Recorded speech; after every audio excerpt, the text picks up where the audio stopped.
Buenas tardes, somos el equipo número 2. Nos tocó la participación de nuestros compañeros Azuara Valladares, Escobar Pérez Luis Enrique, Paz Torres Bruno Alexis, Rosales Flores Samuel y Saldana Ramos.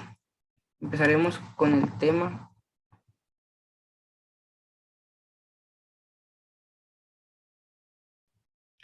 El tema de la introducción a la programación.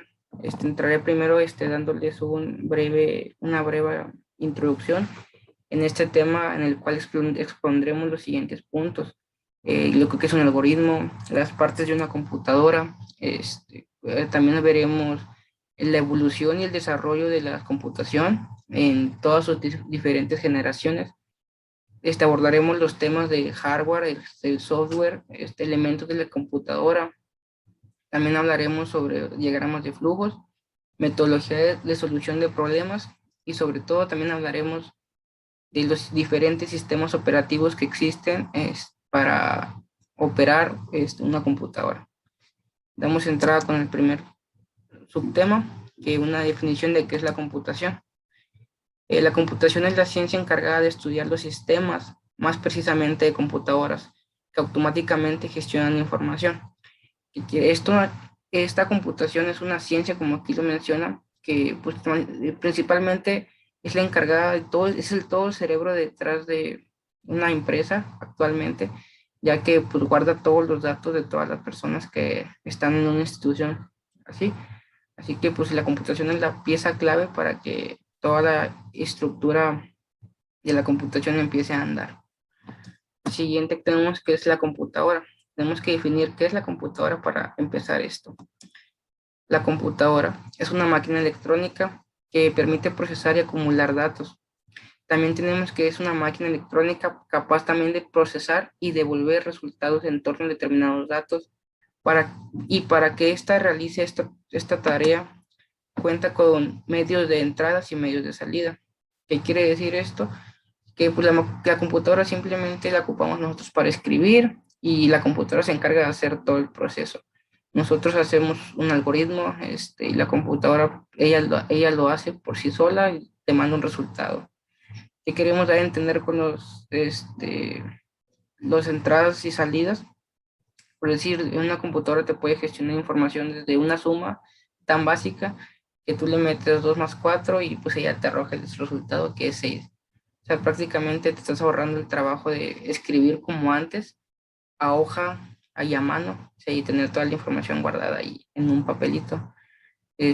También tiene la capacidad de supermemoria, que pues actualmente te permite guardar muchos gigabytes de información, ya hasta terabytes. Y pues esto es muy fundamental a la hora de guardar documentos y gestionar información de algunas empresas importantes, incluso personal, como fotografías y etcétera. También tenemos que definir qué es informática. La informática es un conjunto de movimientos científicos y técnicas que hacen el posible tratamiento automático de la información por medio de la computadora. Es la rama de la ingeniería también que estudia el hardware, las redes de datos y el software necesario para tratar información de forma automática. Pues más que nada, la informática se encarga del estudio de la computadora y de la computación, porque esta tenemos nosotros que saber cómo conforman estos dos y cómo funcionan. Si no estuviera esto, nunca supiéramos cómo guardar datos o hacer archivos o cómo configurar la computadora para nuestras necesidades.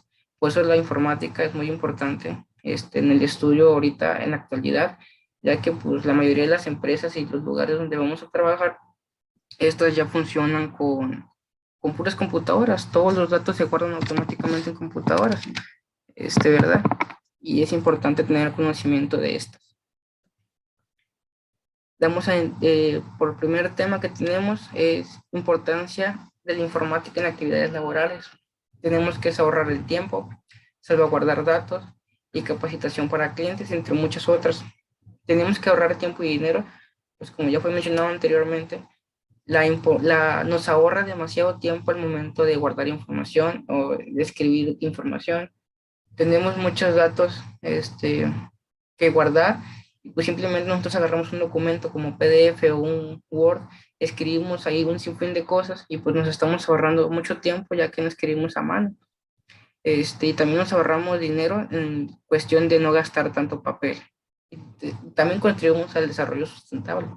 Salvaguardar datos, pues cabe aclarar que en la actualidad, ahorita los datos son muy seguros ya que se pueden guardar en un dispositivo, tanto como una memoria en la misma computadora o incluso en la nube, ya que ahí están seguros y pues no los podemos perder. Aquí pues anteriormente se guardaban en papeles, en gavetas, con llave y cualquier inundación provocaba algo así, pues tus papeles automáticamente perdías todos tus datos y no tenías un respaldo.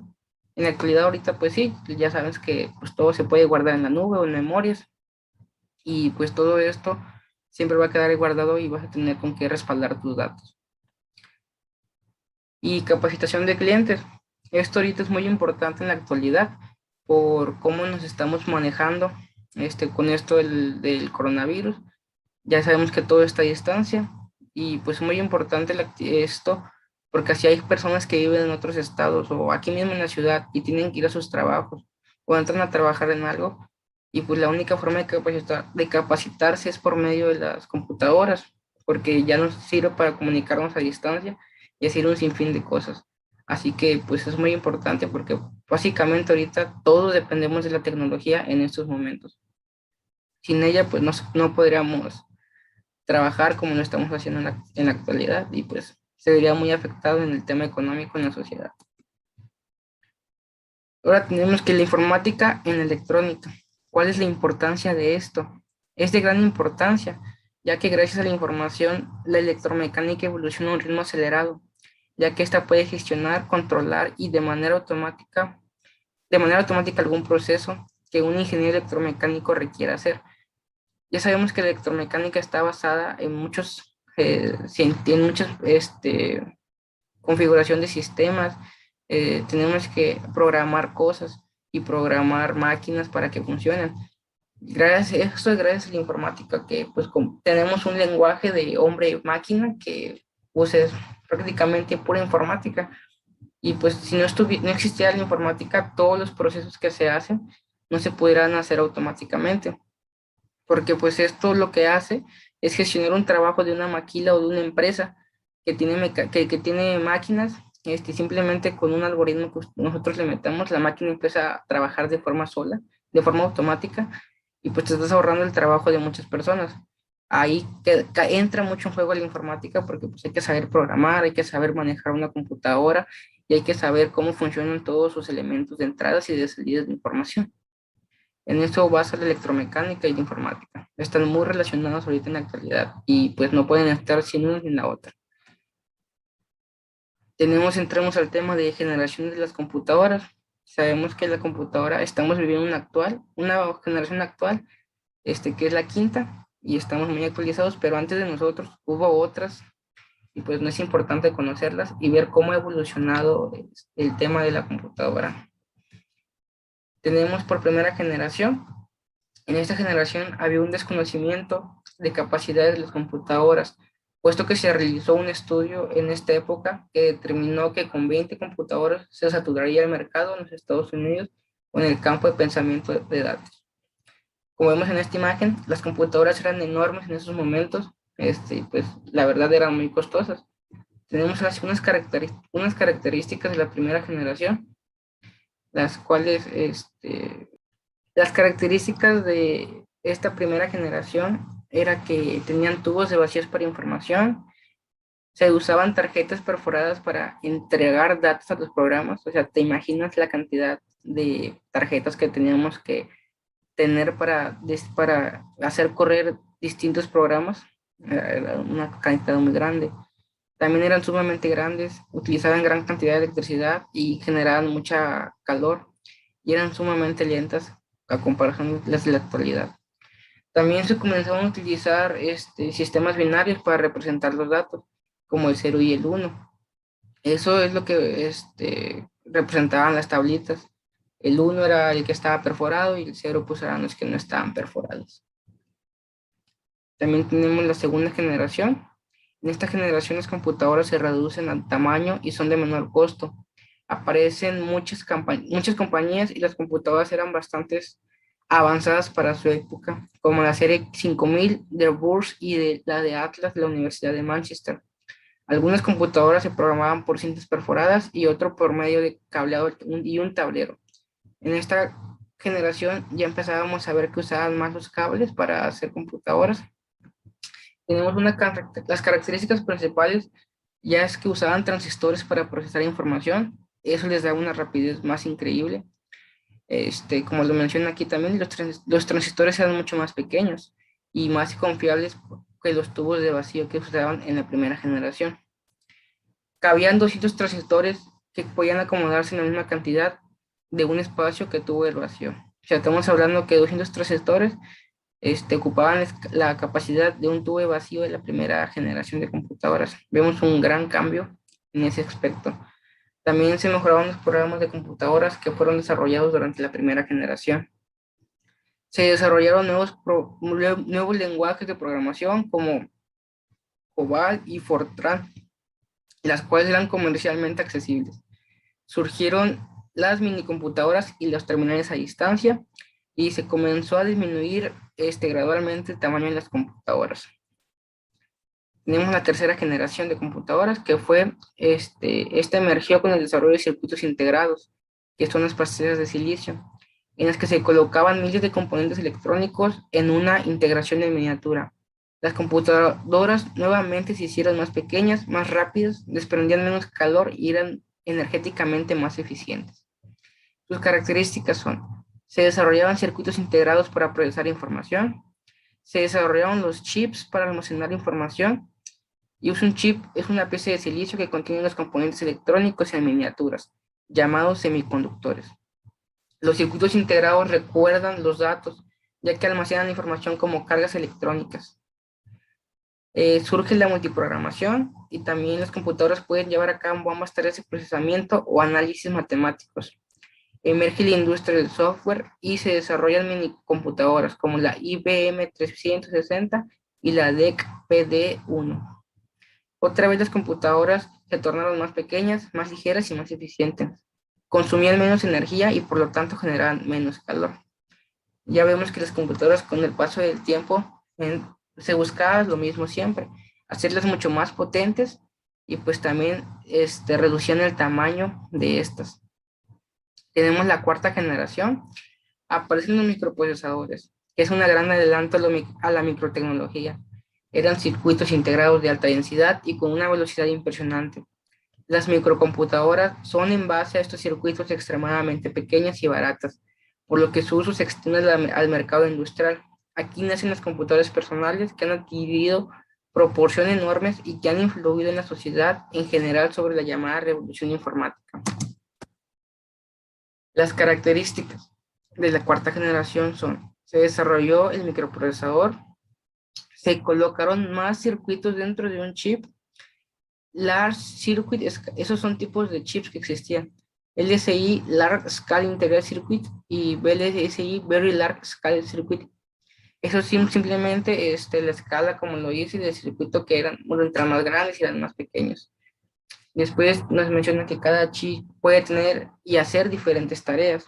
Un chip sencillo actualmente contiene la unidad de control y la unidad de operar aritmética y lógicamente. El tercer componente es la memoria primaria y es operada por otros chips. Se reemplaza la memoria de anillos magnéticos por la memoria de chips de silicio y se desarrollan microcomputadoras, o sea, computadoras personales o PCs. Y ahí empiezan a desarrollar las supercomputadoras que actualmente las conocemos y pues son una barbaridad, que hacen tareas demasiado rápidas. Tenemos ahora la quinta generación y la que estamos viviendo ahorita actualmente. La sociedad, la industria se ha dado la tarea de desarrollar el software y los sistemas que se manejan las computadoras. Surge la competencia internacional por el dominio del mercado de la computación, en la que se desperfilan dos líderes, pero sin embargo, ninguna pudo alcanzar el nivel que se desea. Aquí habla que en la quinta generación empezamos a ver diferentes tipos de computadoras o diferentes tipos de marcas.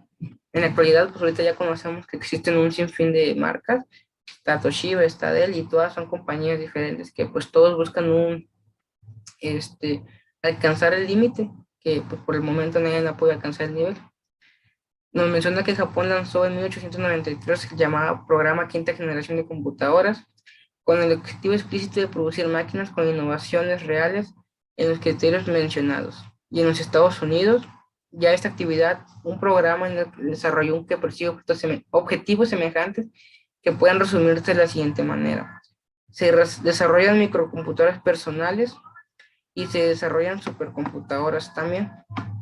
Aquí dice con computadoras personales, son computadoras como las laptops actualmente que tenemos, y pues creo que en todos los lugares, o toda la mayoría de la gente pues, puede contar con una laptop, ya que existe demasiada variedad y pues de diferentes precios.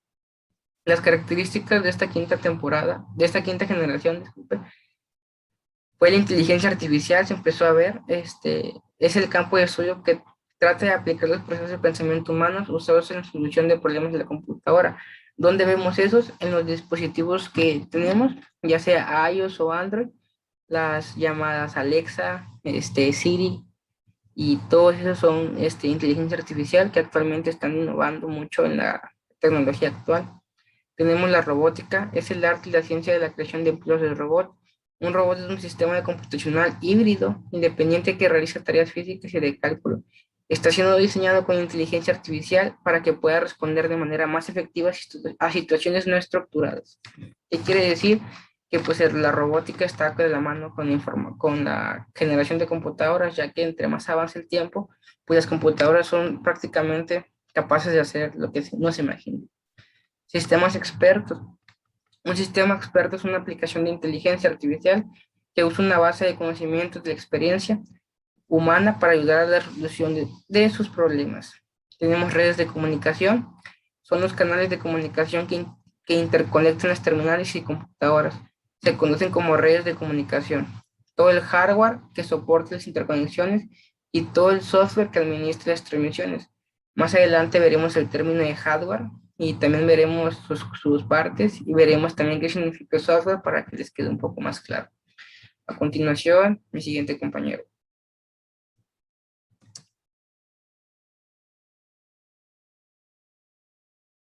Estos elementos se puede definir en una palabra que es hardware y se divide en 4 partes, que son los dispositivos de entrada, los dispositivos de almacenamiento, los dispositivos de salida y los dispositivos de procesamiento.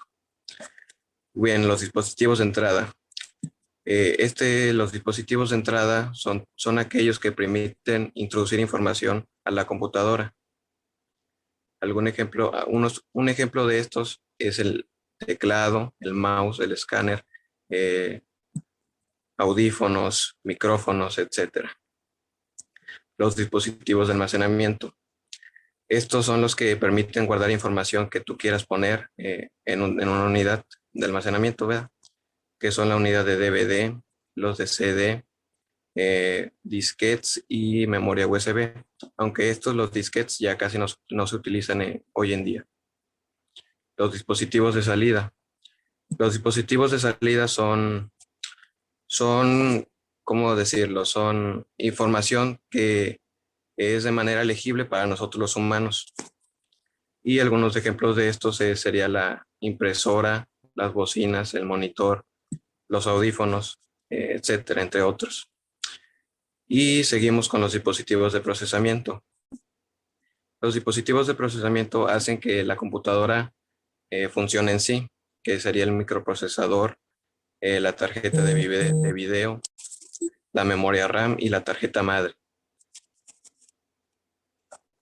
Y seguimos con la definición de software.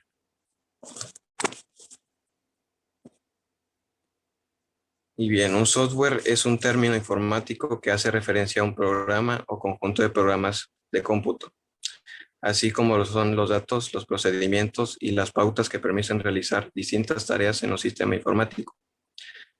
Comúnmente se utiliza este término para referirse de una forma muy genérica a los programas de un dispositivo. Sin embargo, el software abarca todo aquello que es intangible en un sistema computacional.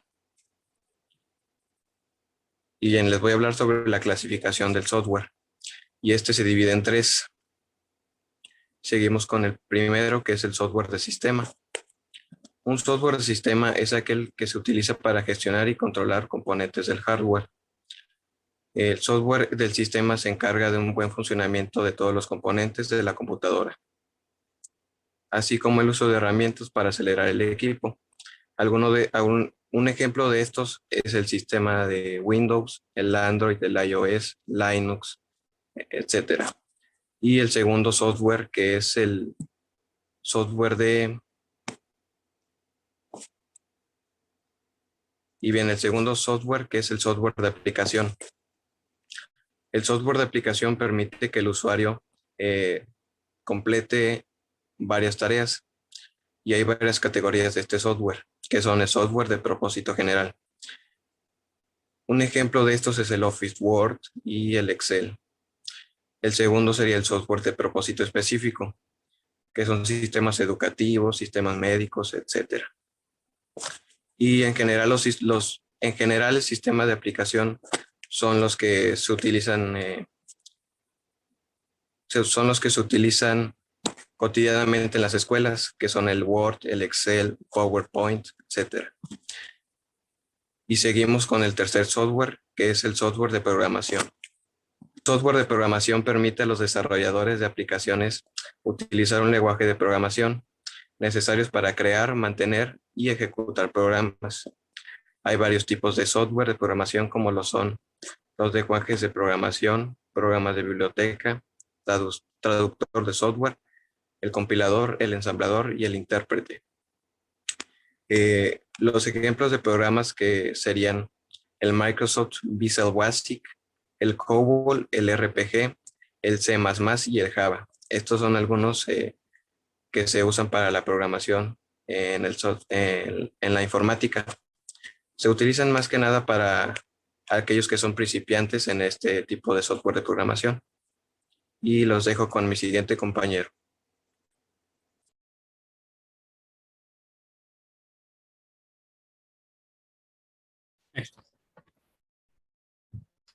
Sistemas operativos.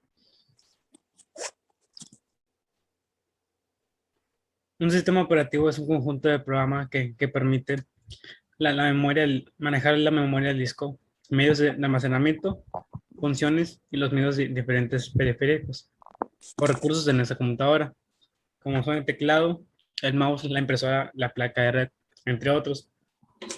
O sea que se encarga de mantener las funciones principales de esta computadora. O sea, así como manejar lo que son en los puertos de salida y eso los de entrada.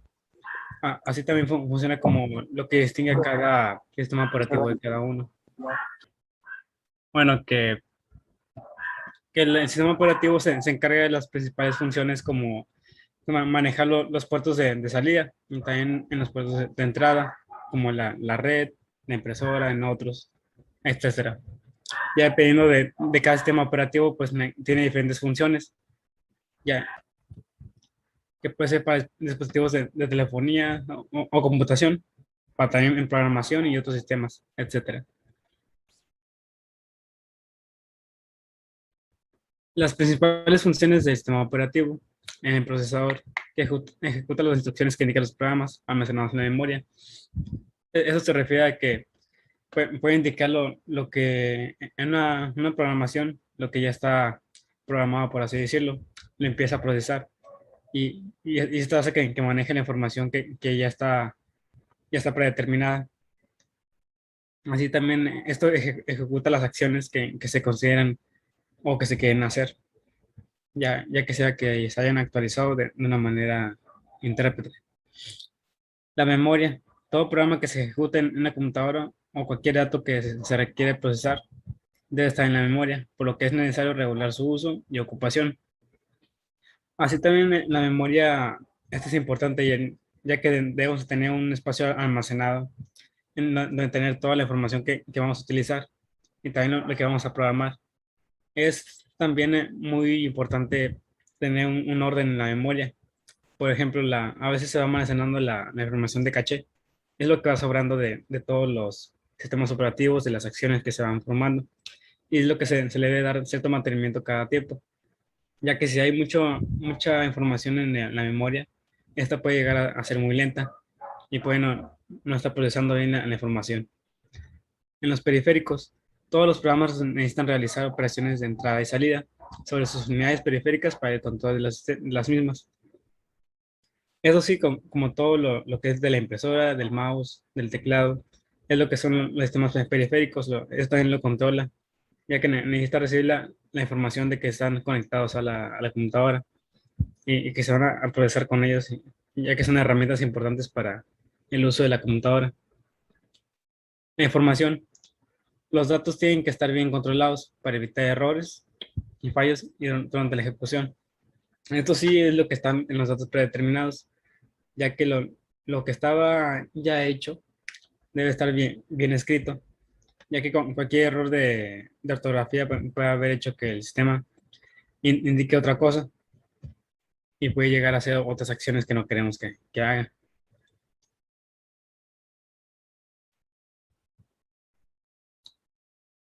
Uno de los sistemas operativos más conocidos es el Windows. El sistema operativo, es decir, un programa de software que admite funciones básicas como la administración de archivos, la ejecución de aplicaciones y que usa dispositivos periféricos como la impresora, el monitor, el teclado y el mouse. Este, este sistema operativo lo utilizamos mucho en la computadora. Es uno de los más usados. Ya tiene años en el mercado y ha sido muy utilizado hasta por empresas de gran impacto. Entonces, ay, a ver, sus características son la interfaz de usuario gráfica, que es de mayor información y más asequible. Es muy buena, yo también la he usado y tiene varias funciones. También la multiárea, que permite ejecutar varias aplicaciones al mismo tiempo. Esto es muy bueno ya que podemos tener varias ventanas abiertas al mismo tiempo, pero a su vez también puede tener que el internet sea más lento. Así que es una espada de doble filo. Posibilidad de integrar recursos multimedia, texto, imágenes y sonido. Ellos también puede como reproducir música, videos, enviar mensajes, etc.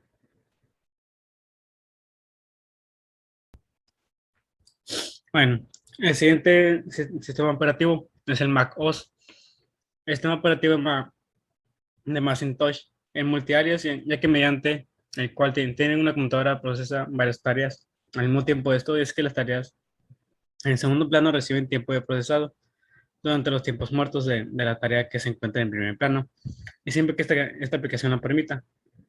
O sea que simultáneamente también procesa otras tareas que están recorriéndose, ya sea que también puede reproducir música mientras estamos en una reunión, o que pueda reproducir un video mientras en otra aplicación está buscando información en Google.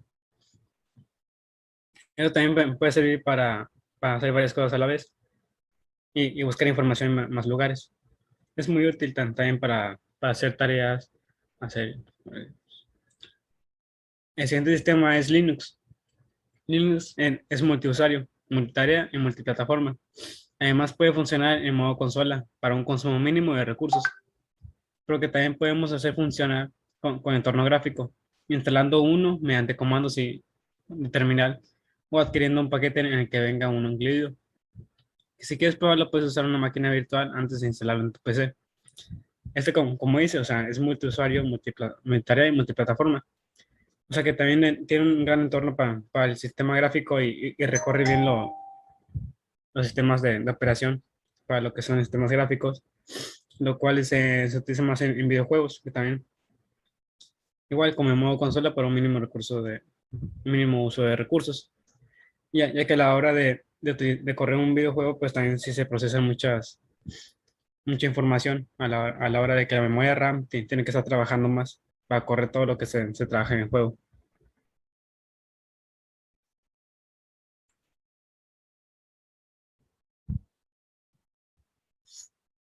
El siguiente sistema operativo es Android. Ya de seguro muchos lo conocen porque es el que más utilizamos. Ese también es multitareas, multiusos y multiplataforma. ya que entre sus funciones está grabar pantalla, compartir la contraseña en el Wi-Fi, rotar el móvil desde la barra de navegación, leer códigos QR, alternar entre apps, posponer notificaciones, pantalla dividida, burbujas de chat, etcétera. Este sistema es muy útil, así que lo utilizamos mucho en lo que son los celulares. También, aparte de que su función principal es multitareas, este recibe así su este también recibe una gran revisión aclamada por mucha gente y lo utilizan en muchas plataformas de celulares también. Muchas marcas de celulares lo utilizan como su sistema operativo. Es muy útil a la hora de hacer chats o para el usuario, que es como un smartphone.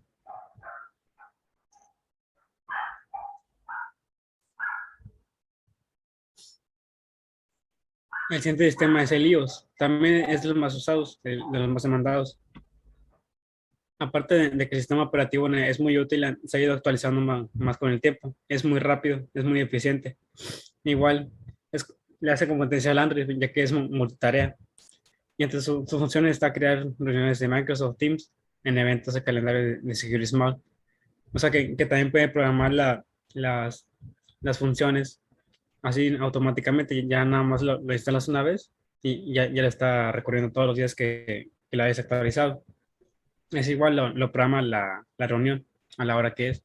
Minimizar los borradores, notificar mensajes de phishing con encabezados de mime, con compatibilidad con Wave en Wave, compatibilidad con Slack, notificaciones de grupo, opciones de respuesta a notificaciones, identificar llamadas de Security Smile, establecer colores en calendarios, imprimir correos electrónicos, elementos de calendarios o imágenes en línea en iOS, texto en vivo, en fotos, entre otros. Y al menos a lo que yo investigué en ese sistema operativo, abarca bastantes cosas ahora, ya que hace unos años nada más era como el Android, que nada más abarcaba unas cuantas cosas, pero bastantes. Y ahora ya que lo actualizaron, pues tiene muchas más funciones de lo que era antes. Pues casi cada año están sacando un nuevo celular con diferentes sistemas operativos, y que cada vez tiene más funciones y más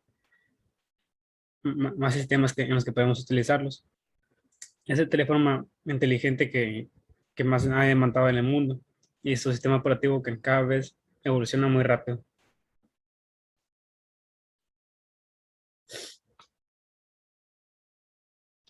El hardware. ¿Qué es el hardware? El hardware en la computadora, en términos simples, son los componentes físicos que un sistema de la computadora necesita para funcionar. Puede ser como el teclado, que son los dispositivos de entrada, el ratón, etcétera. Los dispositivos de salida, que son la impresora y el monitor. Dispositivos de almacenamiento secundario, disco, el CD, el DVD, los cuales ya estamos utilizando. Componentes internos, CPU, la tarjeta madre o motherboard, la RAM, etcétera. Aquí también los temas que estamos utilizando puede ser entre otros también como las tarjetas de SMS, las bocinas o las cámaras que podemos conectar. También USB o a otras computadoras que también podemos ingresar por medio del Bluetooth. Pero ya estas son que pueden ser opcionales.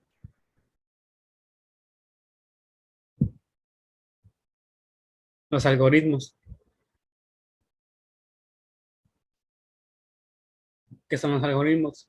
Son un algoritmo informativo. Es un conjunto de instrucciones definidas, ordenadas y acotadas para resolver un problema o realizar una tarea. En programación supone el paso previo a ponerse a escribir el código. Primero debemos encontrar la solución al problema, definir algoritmo informativo, para luego a través del código poder indicarle a la máquina qué acciones queremos que lleve a cabo. De este modo, un programa informático no sería más que un conjunto de algoritmos ordenados y codificados en un lenguaje de programación para poder ser ejecutados en un ordenador.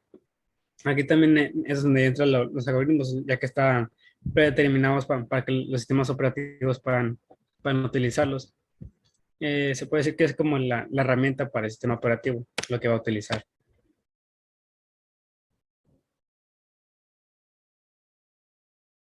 Y las partes funcionales de un algoritmo informático son las tres partes de un algoritmo, que pueden ser el input, la entrada, la información que damos al algoritmo para que va a trabajar, con el que va a trabajar para ofrecer la solución esperada.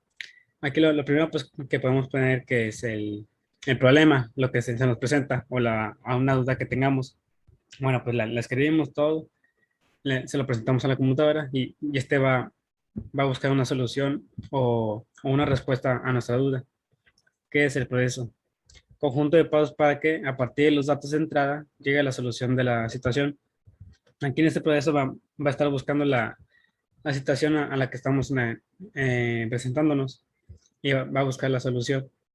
Así que en este conjunto se puede decir que el sistema operativo está haciendo su trabajo y está buscando la solución para todo problema. Aquí más que nada siempre lo utilizamos, ¿verdad? Cuando queremos buscar algo en Google o tenemos alguna duda para la tarea que estamos investigando. El output, que es la salida. Resultados a partir de la transformación de valores de entrada durante el proceso. Aquí bueno, pues ya tenemos el resultado final, lo que esperamos a partir de nuestra duda, ya que se nos fue resuelta y nos presentó la información que queríamos solicitar.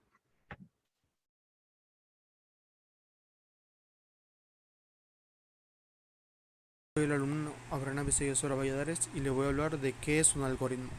Un algoritmo es definido como una serie de pasos o instrucciones que deben seguir para solucionar un problema.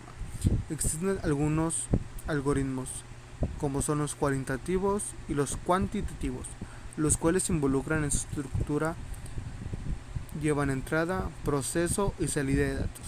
Asimismo, en nuestra vida diaria todos desarrollamos algoritmos, de manera consciente o inconsciente.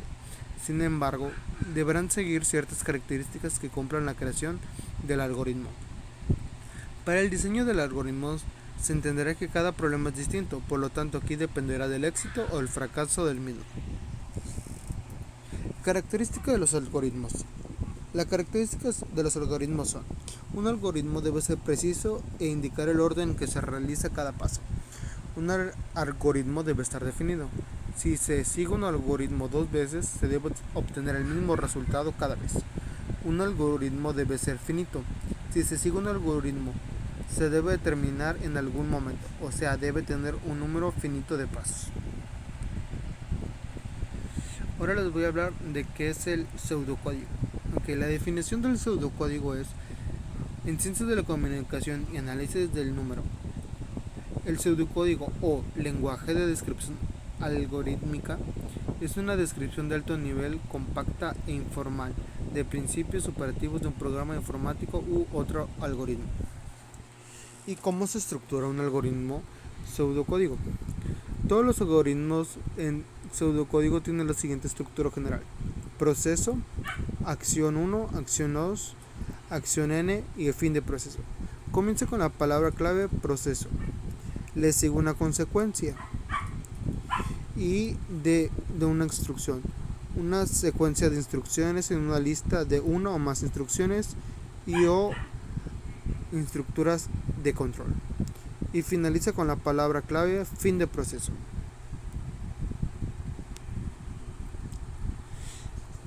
¿Qué es un diagrama de flujo?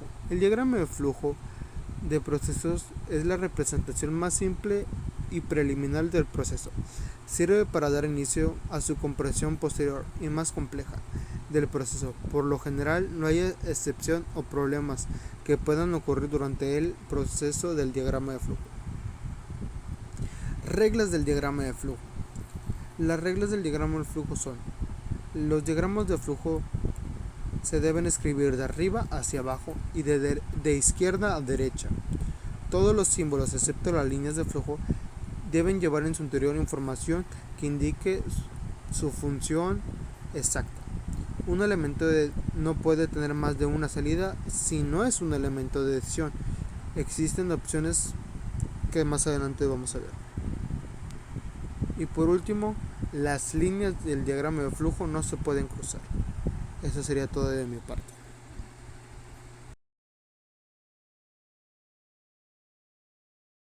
Buen día, compañeros, soy el alumno Brandon Alexis Paz Torres y hoy vengo a hablarles sobre la metodología para resolver problemas de computadora.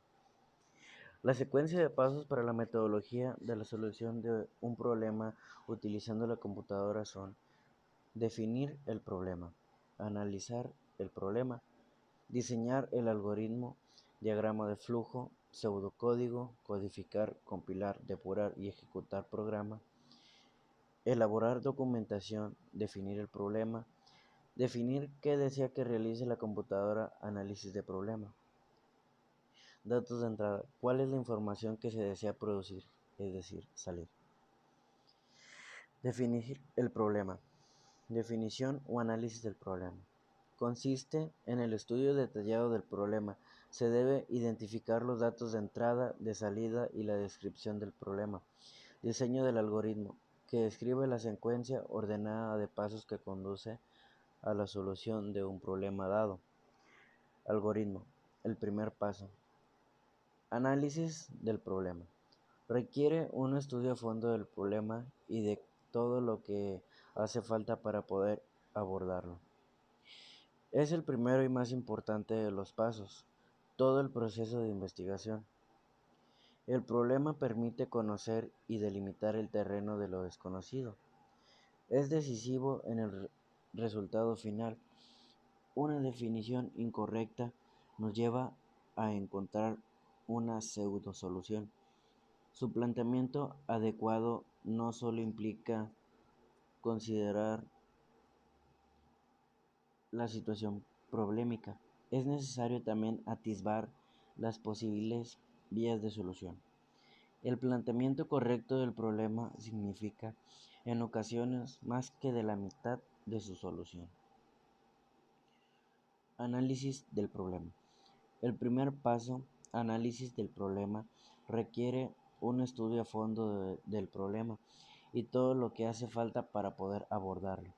El propósito del análisis de un problema es ayudar al programador, analista, para llegar a una cierta comprensión de la naturaleza del problema. Una buena definición del problema, junto con una descripción detallada de las especificaciones de entrada y salida, son los requisitos más importantes para llegar a una solución eficaz. Definición del problema. Tenemos que entender y comprender la naturaleza del problema. Tenemos que dominar los conceptos con los que estamos trabajando y conocer qué operaciones hay que realizar para solucionar el problema y obtener la información de salida. Especificación de los datos de entrada. Hay que determinar qué datos de entrada necesitamos para resolver el problema. Especificación de datos de salida. También hay que determinar los datos de salida que van a ofrecer la solución del problema. Buscar algoritmo o diagrama de flujo. Un algoritmo describe una secuencia de pasos escritos para realizar una tarea. El diagrama de flujo es su representación esquemática. Algoritmo. Escribir los pasos ordenados a realizar para solucionar el problema. Diagrama de flujo. Representación mediante un esquema con símbolos del algoritmo.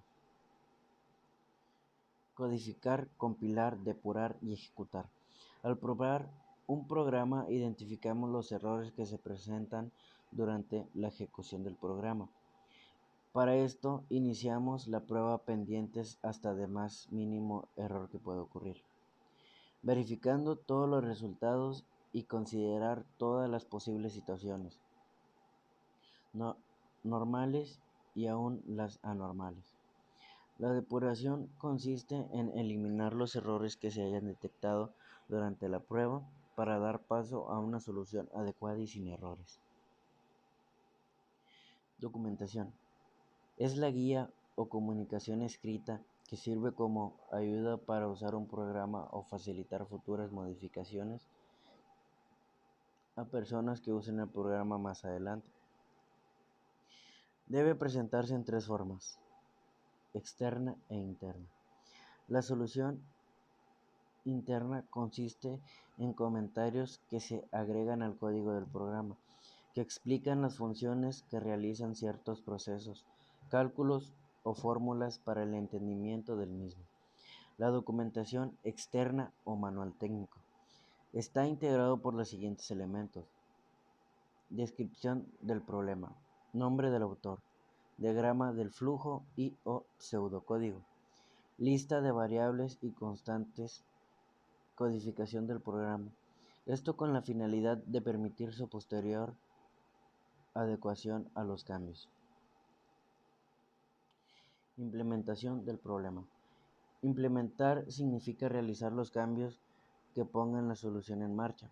Esto puede incluir instalar equipo nuevo, modificar procedimientos, darle responsabilidades nuevas o diferentes a miembros del equipo, o cualquier combinación de estas y otras medidas. Mantenimiento.